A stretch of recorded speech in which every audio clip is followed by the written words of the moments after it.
ప్రజలకు ఉపయోగపడే పాలసీలను తీసుకొస్తున్నామని ఉప ముఖ్యమంత్రి పవన్ కళ్యాణ్ పేర్కొన్నారు.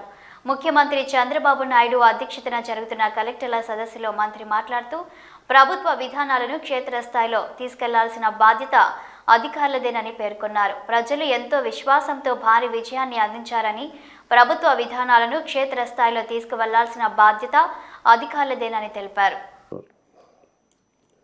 మేము ఎన్ని మాట్లాడినా వేరే పాలసీ మేకర్స్ ప్రజల తాలూకు ఆకాంక్షల్ని వాళ్ళ కష్టాలని మాట్లాడగలం, పాలసీల్లో చేయగలం. కానీ క్షేత్రస్థాయిలో దాన్ని తీసుకెళ్ళగలిగేది, ప్రజలకి చేరువ చేయగలిగేది మీరే చేయగలరు. దానికి ఇది మీకు మా జర్నీ చెప్తే ఎంత ఇబ్బంది పడ్డాం మేమందరం అని ఒకసారి మీకు తెలియజేస్తే దీన్ని understand the intricacies and the depth and seriousness of what we had gone through.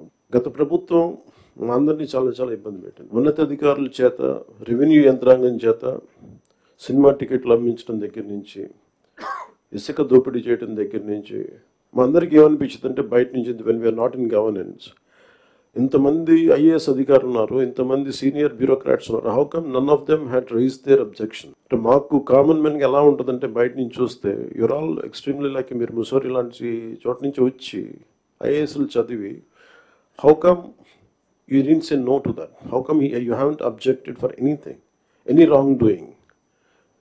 మాకు చాలా ఆశ్చర్యంగా ఉన్నది. ఎందుకు మీరు ఇంతమంది ఉండి ఇంత ఫిజికల్ ఇర్రెగ్యులారిటీ జరుగుతుంటే ఎందుకు మాట్లాడరు ఏంటి, ఏం చేయరు ఏంటి అనేది మా నిస్సహాయత, మా ఆవేదన. It was quite painful, it was quite మాకు రెస్ట్లెస్నెస్ వచ్చేది. And it is very easy to control few officials, to control the entire administration, and through that controlling the entire 5 crores plus people.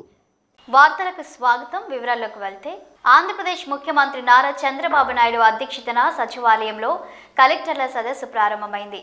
భవిష్యత్తు లక్ష్యాలపై కలెక్టర్లకు ముఖ్యమంత్రి దిశానిర్దేశం చేస్తున్నారు. 6 నెలల పాలనలో చేపట్టిన సంక్షేమం, అభివృద్ధి అంశాలపై సమీక్షిస్తున్నారు. ఈ సందర్భంగా ముఖ్యమంత్రి మాట్లాడుతూ ప్రతి సంక్షోభంలో అవకాశాలు సృష్టించుకోవడమే నాయకత్వం అన్నారు. ప్రజా చైతన్యమే ప్రజాస్వామ్యానికి శ్రీరామ రక్ష అని తెలిపారు. ప్రభుత్వ విధానాల చర్చకు కలెక్టర్ల సదస్సు ఉపయోగపడుతుందని, నిరంతరం ప్రయత్నిస్తుంటేనే ఫలితాలు వస్తాయన్నారు. విశాఖలో గూగుల్ కంపెనీ ఏర్పాటుకు అవగాహన ఒప్పందం కుదిరిందని ముఖ్యమంత్రి తెలిపారు. అంటే నవ్వుతూ స్వాగతం పలుకుతున్నారంటే దట్ ఇండికేట్స్ ఈరోజు మేము బాగున్నాం, భవిష్యత్తు పైన నమ్మకం ఉంది, మీరు జాగ్రత్తగా పనిచేయమని మమ్మల్ని హెచ్చరిస్తున్నారు. ఈ విషయం మీరు గుర్తుపెట్టుకోవాల్సిన అవసరం ఉంది.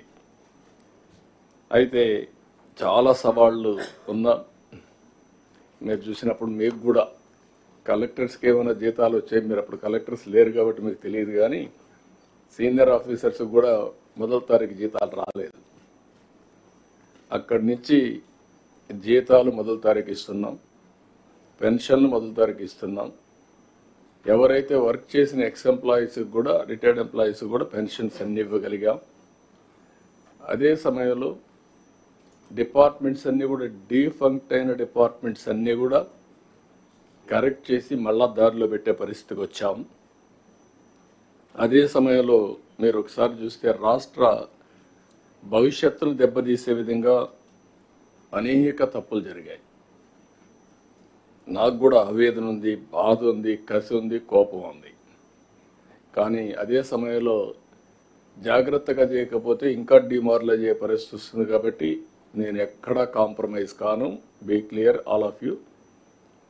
మీలో కూడా సమర్థత పెంచుకోవాలి. తప్పు చేసిన వాడిని మాత్రం ఎట్టి పరిస్థితిలో చట్ట ప్రకారం శిక్షించాలి. తప్పులు జరగకుండా చేసే బాధ్యత ఈ అధికార యంత్రాంగం పైన ఉంది. ఆ విషయం మీరు అందరూ నోట్ చేసుకోవాల్సిందిగా మరొకసారి మిమ్మల్ని అందరినీ కోరుతున్నాం. రేషన్ బియ్యం మాఫియాకు అడ్డుకట్ట వేసేందుకు ప్రభుత్వం నడుం బిగించిందని తెలుగుదేశం పార్టీ బ్రాహ్మణ సాధికార సమితి రాష్ట్ర కన్వీనర్ బుచ్చి రాంప్రసాద్ తెలిపారు. గుంటూరు జిల్లా మంగళగిరిలోని టీడీపీ కేంద్ర కార్యాలయంలో ఆయన మీడియాతో మాట్లాడుతూ తెలుగుదేశం ప్రభుత్వం అమరావతి నుంచి అనంతపురం వరకు 6 లైన్ల హైవే నిర్మాణం కోసం కృషి చేస్తుంటే ఆంధ్రప్రదేశ్ నుంచి ఆఫ్రికాకు పేదల బియ్యాన్ని రవాణా చేయడానికి రేషన్ మాఫియా ప్రయత్నిస్తుందని ఆరోపించారు. రాష్ట్రంలో గత 5 ఏళ్లలో ఒక్క పెద్ద పరిశ్రమ ఈ రాష్ట్రానికి రాలేదు. కానీ చాలా చిన్న చిన్న పరిశ్రమలు ప్రతి విలేజ్లో ప్రతి నియోజకవర్గంలో కూడా వచ్చాయి. ఆ పరిశ్రమ ఏంటంటే సన్న బియ్యం, ఈ రేషన్ బియ్యాన్ని పాలిష్ చేసే పరిశ్రమలు మాత్రం ప్రతి చోట ప్రతి నియోజకవర్గంలో 3-4 పరిశ్రమలు పెట్టినటువంటి ఘనత వైసీపీ ప్రభుత్వానికే దక్కుతుంది. ఇక కాకినాడ ఎస్కోబార్ పెద్ద కాకినాడ చుట్టూతా ఉన్నటువంటి మిల్లర్లలో పెద్ద బియ్యం మిల్లుల్లో పెద్ద దందా జరుగుతుంది. నీకు దానికోసం 1.5 క్రితం 2 ఏళ్ల క్రితం మా తెలుగుదేశం పార్టీ నాయకులు వెళ్ళి ఆ పరిసరాలు చూసి రావడానికి ఏ విధంగా వీళ్ళు రవాణా చేస్తున్నారో చూడటానికి వెళ్తే అక్కడికి రానిటువంటి పరిస్థితి కూడా మీరు చూశారు. ఆ రోజున కొంతమందిని అడ్డుపెట్టి వైసీపీ కార్యకర్తలు, వైసీపీ గుండాలు ఆ రోజునటువంటి వెళ్ళినటువంటి మా పార్టీ పెద్దలని అడ్డుకోవడం జరిగింది. పోలీస్ కేసులు పెట్టి లోపలికి కూడా వెళ్ళనిటువంటి పరిస్థితి రాష్ట్రంలో ఆ రోజునటువంటిది మేము చూసాం. ఇక రేషన్ బియ్యాన్ని ఎగుమతి చేస్తున్నటువంటి విషయాలను ఎన్నోసార్లు మేము బట్టబయలు చేయడం జరిగింది. పేదలకి దక్కాల్సిన సంక్షేమ బియ్యాన్ని అక్రమ రవాణా విదేశాలకి ఎగుమతి చేసినటువంటి ఘనత ఏదన్నా ఉందంటే అది వైఎస్ఆర్ ప్రభుత్వానికే దక్కుతుంది. భారతీయ సాంకేతిక విజ్ఞాన సంస్థలో ప్రతిష్టాత్మకమైన 7వ smart India hackathon 2024 grand finale కార్యక్రమం ఈరోజు ప్రారంభమైంది. కేంద్ర విద్యా మంత్రిత్వ శాఖ ఆధ్వర్యంలో 2 రోజుల పాటు జరగనున్న ఈ కార్యక్రమాన్ని Tirupati IIT director Satyanarayana, Sri Venkateswara ayurvedic కళాశాల ప్రిన్సిపల్ డాక్టర్ రేణు దీక్షితులు ఈరోజు సంయుక్తంగా ప్రారంభించారు. దేశవ్యాప్తంగా 51 నోడల్ కేంద్రాల నుంచి 1300 మందికి పైగా విద్యార్థులు హ్యాకథాన్లో పాల్గొంటున్నారు. విభిన్న వాతావరణ పరిస్థితులు ఎన్నో సవాళ్లు విసురుతున్నాయని, టెక్నాలజీ మార్పులకు అనుగుణంగా విద్యార్థులు నూతన ఆవిష్కరణలతో ముందుకు రావాలని తిరుపతి ఐఐటి డైరెక్టర్ సత్యనారాయణ పిలుపునిచ్చారు.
దృక్పథంతో పనిచేస్తే అభివృద్ధి సాధ్యమవుతుందని రాష్ట్ర వైద్య శాఖ మంత్రి వై సత్యకుమార్ యాదవ్ తెలిపారు. ప్రకాశం జిల్లా ఎర్రగొండపాలెం మండలం కోలుకుల గ్రామంలో నా గ్రామమే నా తీర్థక్షేత్రం కార్యక్రమం భూమి పూజలో మంత్రి పాల్గొన్నారు. శివాలయంలో ప్రత్యేక పూజలు నిర్వహించారు. ఈ సందర్భంగా మంత్రి మాట్లాడుతూ కూటమి ప్రభుత్వంలో గ్రామాలు అభివృద్ధి చెందుతున్నాయన్నారు. ముఖ్యమంత్రి చంద్రబాబు నాయుడు, ఉప ముఖ్యమంత్రి పవన్ కళ్యాణ్ల నాయకత్వంలో రాష్ట్రం అభివృద్ధి పథంలో ముందుకు సాగుతుందన్నారు. ప్రతి ఒక్కరూ తమ గ్రామం కోసం ఇటువంటి కార్యక్రమాలు చేపట్టాలన్నారు.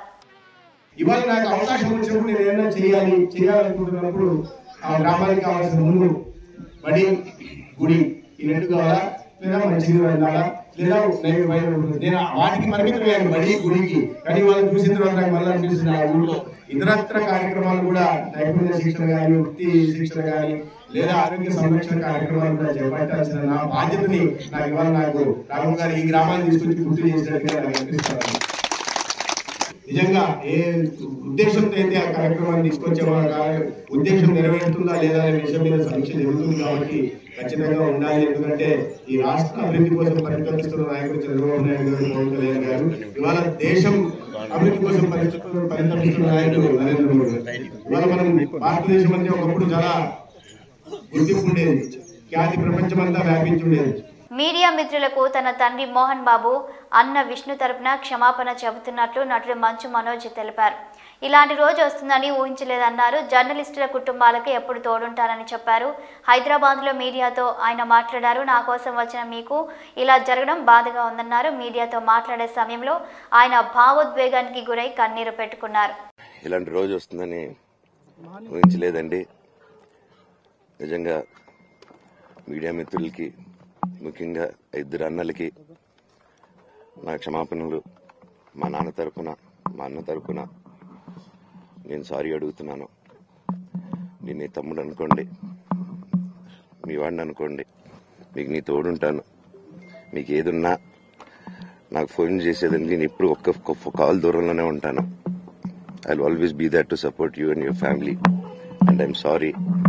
నా కోసం సపోర్ట్ చేసేదానికి వచ్చి మీకు ఇలా జరగడం నాకు చాలా బాధగా ఉంది. నా భార్య పేరు లాగుతున్నారు, 7 నెలల కూతురు పేరు లాగుతున్నారు. నేనేం అడగలేదు, సొంత కాళ్ళ మీద పనిచేస్తున్నాను. మా ఆవిడ కూడా వాళ్ళ ఇంటి వైపు ఏ డబ్బు తీసుకురాలేదు, వాళ్ళ ఇంట్లోనూ డబ్బు అడగలేదు, నేను అడగలేదు, ఆస్తి అడగలేదు. మా ఆవిడ 7 నెలలు గర్భవతిగా ఉన్నప్పుడు తనకి 7 నెలలు ఉన్నప్పుడు మా అంకుల్ వాళ్ళు ప్రతి ఒక్కరు 7 నెలలు కాదు 7 నెలలు తను ప్రెగ్నెంట్ గా ఉన్నప్పుడు మా అంకులు విజయవాడలో ఉంటారు. అండ్ ఇక్కడ కొంతమంది అంకుల్ నాన్నగారు బాగా క్లోజు. మనోజ్, నువ్వు ఎన్నో సంవత్సరాలు ఇంటి బయటగా ఉన్నావు, నీ సొంతంగా ఉన్నావు, మీ నాన్నగారు అమ్మగారు ఒకరే ఉన్నారు. మంచు ఫ్యామిలీలో వివాదం, జర్నలిస్టుపై దాడి ప్రస్తుతం తెలుగు రాష్ట్రాల్లో పెను సంచలనంగా మారింది. కాగా ఈ దాడిపై మంచు మనోజ్ ఇప్పటికే స్పందిస్తూ తన తరపున మీడియాకు క్షమాపణలు చెప్పాడు. అయినప్పటికీ రాష్ట్ర వ్యాప్తంగా మంచు మోహన్ బాబుకు వ్యతిరేకంగా నిరసనలు వెల్లువెత్తుతున్నాయి. ఈ క్రమంలోనే నిన్న రాత్రి మోహన్ బాబు ఆసుపత్రిలో చేరగా బీపీ, హైటెన్షన్, హార్ట్ బీట్ తక్కువగా ఉండటం, కన్ను కింద వాపు కారణంగా చికిత్స పొందుతున్నారని, ఆయన స్థిమితంగా ఉండలేకపోతున్నాడని, అతని చుట్టూ ఏం జరుగుతుందో ఆలోచించలేకపోతున్నాడని డాక్టర్లు తెలిపారు. అనంతరం అక్కడే మంచు విష్ణు మీడియాతో మాట్లాడుతూ తన తండ్రి మోహన్ బాబు ఉద్దేశపూర్వకంగా రిపోర్టర్పై దాడి చేయలేదని, ఓవర్ హీట్ కారణంగా హఠాత్తుగా జరిగిన పరిణామం అని చెప్పుకొచ్చారు. అలాగే రిపోర్టర్ రంజిత్ కుటుంబ సభ్యులతో తాను మాట్లాడానని, రిపోర్టర్ రంజిత్కు తాను భరోసాగా ఉంటానని చెప్పుకొచ్చారు. ఇంటికి పెద్ద కొడుకుగా ఐఎమ్ కన్సర్న్డ్, ఐఎమ్ వరీడ్. నాన్నగారికి నిన్న జరిగిన ఘర్షణలో ఆయనకి కొన్ని గాయాలు తగిలాయి. నేను Kannappa cinema post production work Los ఏంజల్స్లో ఉన్నప్పుడు నాకు ఫోన్ వచ్చింది, ఇలా ఇంట్లో గొడవ జరుగుతున్నాయని. అన్నీ ఆపుకొని ముందు వచ్చేసాను. For me family first. నిన్న మార్నింగ్ దిగాను. But I'm not able to understand అది ఇంత నేను లేని ఒక 3-4 రోజుల్లో how did this escalate so much అని. I hope there is some respect at the end of it. But I also request the media, మీ అందరిని కూడా నేను నా విన్నపం ఏంటంటే, మీకు ఫ్యామిలీస్ ఉన్నాయి, మీకు ఫాదర్స్ ఉన్నారు, everybody's got their own families. I request you to have a little bit of restraint. That's my only request. And నిన్న జరిగిన సంగతి, ఒక టీవీ రిపోర్టర్ ఆయనకి గాయాలు తగలడం, ఇట్ ఈస్ రియలీ అన్ఫార్చునేట్. ఉద్దేశపూర్వకంగా ఎవరిని హర్ట్ చేయాలని లేదు. నిన్న మీరు విజువల్స్ చూస్తే, టీవీ విజువల్స్ మీరు కానీ కరెక్ట్గా చూస్తే, గేటు పగలగొట్టుకొని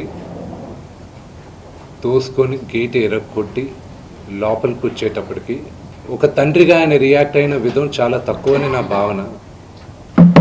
కానీ ఆయన ముందుకొచ్చి, మీరు విజువల్స్ కరెక్ట్గా చూసుకున్నారంటే, ఆయన మీడియా వాళ్ళకి నమస్కరిస్తూ ముందుకొచ్చారు.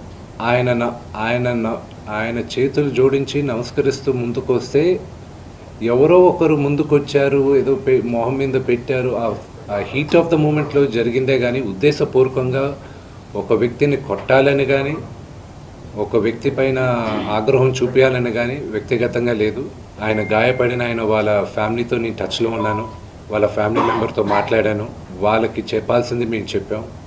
We are in touch with them and it is a really unfortunate incident. I wish this did not happen. ఇది జరుగుండకూడదు. It's really unfortunate.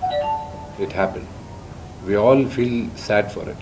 గన్నవరం మాజీ ఎమ్మెల్యే వల్లభనేని వంశ అనుచరులను పోలీసులు 11 మందిని అదుపులోకి తీసుకుని అరెస్ట్ చేశారు. మరొక 6 కోసం గాలిస్తున్నారు. గత ప్రభుత్వంలో గన్నవరంలోని టీడీపీ కార్యాలయంపై జరిగిన దాడి కేసులో వైసీపీ నాయకులను పోలీసులు అరెస్ట్ చేస్తున్నారు.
ఆటోలో ప్రయాణికుల్లా నటిస్తూ దోపిడీలకు పాల్పడుతున్న 10 మంది ముఠాను తెనాలి 3 టౌన్ పోలీసులు అరెస్టు చేశారు. గుంటూరు ఎస్పీ కార్యాలయంలో నిందితులను వివరాలను ఎస్పీ సతీష్ కుమార్ వివరించారు.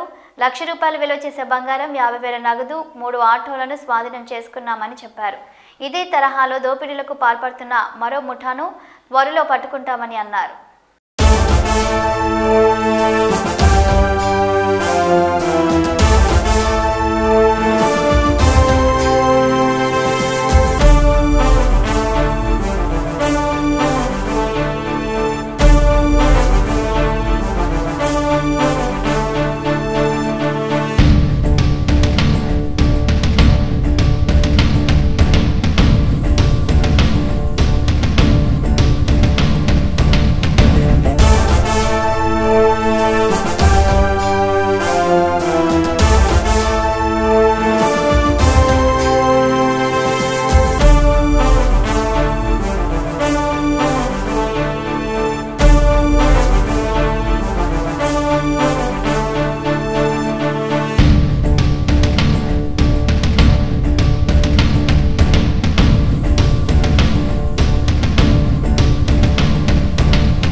గుంటూరు జిల్లా పొన్నూరులోని ప్రఖ్యాతిగాంచిన సహస్రలింగేశ్వర స్వామి వీరాంజనేయ స్వామి వారి దేవస్థానం ప్రాంగణంలో నూతనంగా ఏర్పాటు చేసిన వసతి గృహాలను MLA Dhulipala Narendra Kumar ribbon cut చేసి ప్రారంభించారు.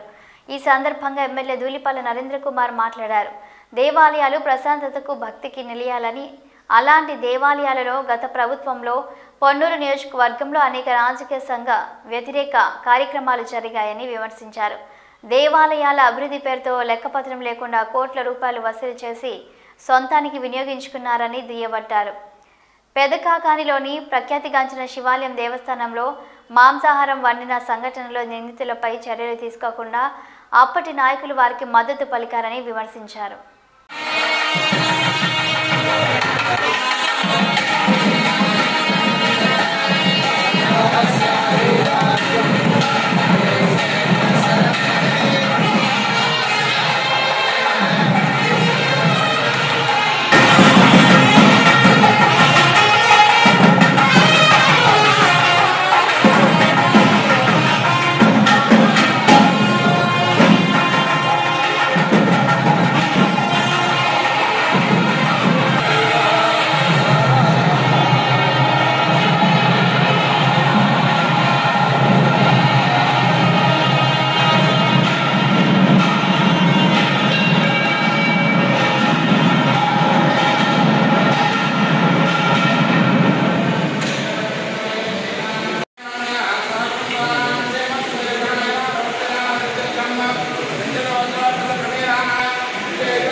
గత 5 సంవత్సరాల కాలంలో దేవాలయం అంటే భక్తులు ఒక దేవుడి దగ్గరికి తమ కష్టాలు చెప్పుకోవడానికి, దేవుడి ఆశీస్సుల కోసం వస్తారు. కానీ మన దగ్గర ఏంటంటే గత 5 సంవత్సరాల కాలంలో దేవాలయాలు అనేవి దోపిడీకి నిలయాలుగా మారినాయి, అరాచక నిలయాలుగా మారినాయి. ఇవాళ ఆంజనేయ స్వామి గుడి చూసినా మరి 2022లో ప్రతిష్ఠించిన ధ్వజస్తంభం 2 ఏళ్ళు అయ్యేటప్పుడు పాడైపోయింది. దానికి ఏం చెప్తా ఉన్నారంటే గతంలో ఉన్న ధ్వజస్తంభానికి ఉన్న ఇత్తడి కూడా ఒక లెక్కపత్రం లేకుండా డోనర్కి ఇవ్వడం, తీసుకున్న డోనర్ ధ్వజస్తంభం ఇచ్చే దగ్గర నుంచి ఈ రోజు వరకు కూడా ఇతర తొడగకపోవడం వలన అక్కడ కానీ కాలభైరవ స్వామి దగ్గర ఇది కానీ ఆ ధ్వజస్తంభం అనేది పాడైపోవటం చూడటం జరిగింది. అలాగే గుడిలో ఏ కార్యక్రమం తీసుకున్నా కూడా భక్తుల దగ్గర నుంచి ఇచ్చిన విరాళాలు కానీ చేసిన కార్యక్రమాలు కానీ ఏవి కూడా అధికారికంగా ఎక్కడా లేవు. భక్తులు ఎంత ఇచ్చారు, ఆ అభివృద్ధి కోసం ఎంత ఖర్చు పెట్టారు, ఎంత అయింది అనేది ఎక్కడా కూడా లెక్కపత్రం లేదు. గోళ్ల మీద చూసి తెలుసుకునే విధానం తప్పితే ఎక్కడా లేదు. అలాగే పథకాకాన్ని కూడా మనం చూసాం. మేము ఆ రోజు శివాలయంలో మన మాంసాహారం వండుతున్నారని మేము గొడవ చేస్తే మా మీద ఒక కేసు పెట్టారు. శివాలయంలో గత ప్రభుత్వంలో ఉన్న మంత్రులు వాళ్ళకి సంబంధించిన వ్యక్తులకి శివాలయం నుంచి పేమెంట్లు ఇచ్చేవారు. ఆ విధంగా గుడులని వాళ్ళ యొక్క స్వప్రయోజనాల కోసమో దోపిడీ కోసమో అలవాలం అయిపోయినాయి. కొంతమంది సిబ్బంది కూడా అలానే ఉన్నారు. ఇవాళ కూడా మేము చెప్పడం జరిగింది. కొంతమంది సిబ్బంది ఎవరైతే దీనిలో భాగస్వాములు అయ్యారో వాళ్ళ మీద చర్యలు ఉంటాయి. గుడి అనేది పవిత్రంగా ఉండాలి అనేది మా లక్ష్యం. దానికి అనుగుణంగా ఎవరైనా సరే గుడిలో పనిచేసే ప్రతి ఒక్కరూ భగవంతుడికి జవాబుదారీగా ఉండాలి. మొన్న నాకు చాలా ఆశ్చర్యం కలిగింది ఏంటంటే అధికారం పోయిన అహంకారం అనేది మాజీ ప్రజాప్రతినిధికి తగినట్లేదు. నాకు ఆశ్చర్యం కలిగించింది ఏంటంటే వారి గుడిలో దేవుడికి 12 నైవేద్యం పెడతారు. నైవేద్యం పెట్టి గుడిని మోస్తారు. ఆయన వస్తున్నారని ఆయన అనుచరులు కొంతమంది వెళ్ళి గుడిని 1:30 వరకు కూడా బలవంతాన అక్కడున్న పూజారుల మీద ఒత్తిడి చేసి గుడి తెరిపించి నైవేద్యం 2ంటికి పెట్టారు. అంటే వాళ్ళ ఆలోచన ఎలా ఉందంటే దేవుడైనా మన కోసం ఎదురు చూడాలి అనే దృక్పథం ఇంకా పోయినట్లేదు. కానీ మేము కోరుతుంది ఒకటే, గుడిలో పనిచేసే ఎవరైనా సరే గుడికి జవాబుదారీ, దేవుడికి జవాబుదారీ. అలాగే ఎగ్జిక్యూటివ్ ఆఫీసర్లు ఉంటారు, ఏదైతే ప్రభుత్వ నియమ నిబంధనల ప్రకారం పనిచేయాల్సిన అవసరం ఉంటుంది. గుడిలో రాజకీయాలకు స్థానం ఉండదు, దోపిడీకి స్థానం లేదు, అరాచకానికి స్థానం లేదు. పవిత్రంగా ఉంచేదానికి మేము పనిచేస్తాం. ఎవరైతే అక్రమాలుగా పాల్పడ్డారో దాని మీద ఒక సమగ్రమైన విచారణ చేయమని కమిషన్ కోరతాం. ఈ టెంపుల్లో జరిగిన అభివృద్ధి పేరు మీద జరిగిన డబ్బులు కావచ్చు, భక్తుల దగ్గర నుంచి వసూలు చేసినవి కానీ, చేసిన అభివృద్ధి కార్యక్రమాలు చేసినవి కానీ, వసూలు చేసిందంత చేసింది ఏంటని, చేసిన పనిని మదింపు చేసే విధంగా ఒక ఎంక్వైరీని కోరతాం. ఇప్పుడే వివరాలను కోరటం జరిగింది. ఎందుకంటే అభిషేకానికి సంబంధించి కూడా, ఎందుకంటే ఇవాళ మనం చూస్తా ఉన్నాం, ఇప్పుడు మనం ఒకవేళ కాళహస్తి వెళ్తే పూజా సామాగ్రితో సహా వాళ్ళే ఇస్తారు టెంపుల్ వాళ్ళు. ఇది మన రావుకేతు పూజకి వెళ్తే. అట్లానే ఎవరైనా అభిషేకాలు వివరాలు కూడా అడిగాము. ఎందుకంటే 22 నుంచి విధానం మారింది, పాలక బోర్డు తీర్మానం చేయడం వలన చెప్పారు. కాబట్టి దాన్ని ఒకసారి ఎంతమంది చేయించుకునేవాళ్ళు ఏంటి అనేది వివరం తీసుకొని పూజారులతో కూడా ఈవో గారు మాట్లాడి దాన్ని ఒక విధానంలోకి తెచ్చే విధంగా చేస్తాం. మేము ఒకటే ఇక్కడ ఏంటంటే వ్యక్తుల యొక్క ఇష్టాలతో ప్రమేయం లేకుండా వ్యవస్థ నడవాలి, ఆలయ పవిత్రత కాపాడబడాలి, దేవాలయం యొక్క పవిత్రత కాపాడబడాలి. ప్రముఖ సినీ నటుడు మోహన్ బాబుపై తెలంగాణ జర్నలిస్టు సంఘాలు ఆగ్రహం వ్యక్తం చేస్తున్నాయి. జల్పాలిలోని ఆయన నివాసం వద్దకు కవరేజ్కు వెళ్లిన మీడియా ప్రతినిధులపై దాడికి పాల్పడటం, బూతులు తిట్టడంపై జర్నలిస్టులు ఆగ్రహం వ్యక్తం చేస్తున్నారు. తక్షణమే మోహన్ బాబుపై హత్యాయత్నం కేసు నమోదు చేయాలని డిమాండ్ చేశారు. లేకుంటే ఆందోళనలు చేపడతామని కీలక ప్రకటన చేశారు. ఈ ఘటనపై TUWJ general secretary Maruti Sagar స్పందించారు. మోహన్ బాబుపై కఠిన చర్యలు తీసుకోవాలని ప్రభుత్వానికి పోలీస్ శాఖకు విజ్ఞప్తి చేశారు. ప్రజలకు ప్రభుత్వానికి వారధిగా ఉన్న జర్నలిస్టులపై దాడికి చేయడం కరెక్ట్ కాదని అన్నారు. దీనిని సీరియస్గా తీసుకోవాలని ప్రత్యేక విజ్ఞప్తి చేశారు. జర్నలిస్టులపై ఇలాంటి చర్యలను ఉపేక్షించరాదని అన్నారు.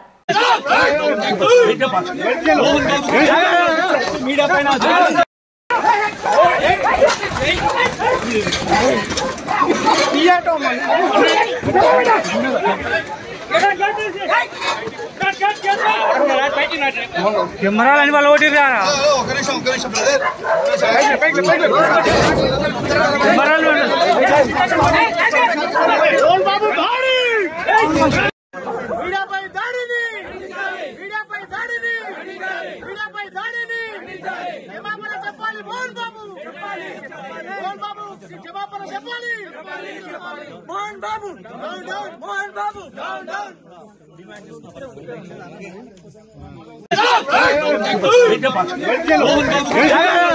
మీడియా పైన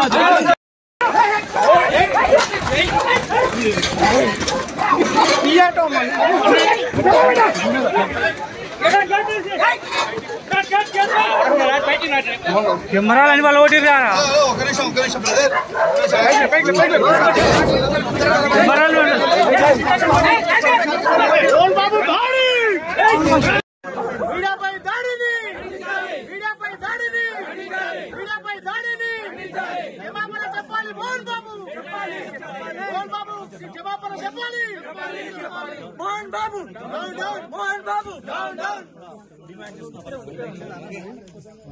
వార్తల సమాప్తం. నమస్కారం.